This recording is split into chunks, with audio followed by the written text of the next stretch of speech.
Out testing a drop system for Mavic 2 Enterprise. This is the 2 dual, and I'm going to have the spotlight attachment on top just for a little more realistic operational weight loading. As I'll mention in a minute, about a half a pound on the aircraft total weight before I start to hear some change in noise of the props and the pitch of the sound. And I'll show you that as I'm taking on the load here in just a minute. At that point, I probably don't want to put more weight on the aircraft than what I have. Drop system itself is very simple on the aircraft. Attaches underneath, and you can see one of the bottom auxiliary lights is covered.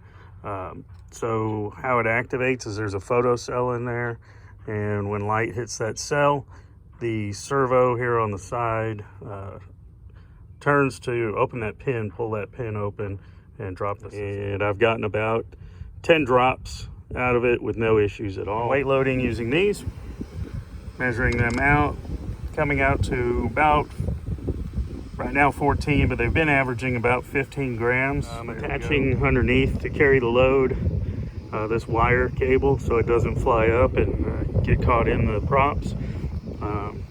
I've got about 145 grams, 25 for the cable, plus I've added these on. With the light attached to the aircraft, that's another 60 grams. And then with the drop system itself, that's going to be 53.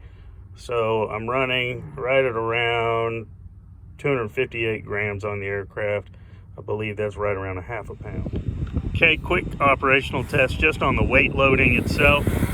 You can see as I take the load, struggles just a little bit, but not much. Just high enough change in pitch and props that I probably wouldn't add much more on the aircraft than that. Performance with the aircraft hasn't been too bad.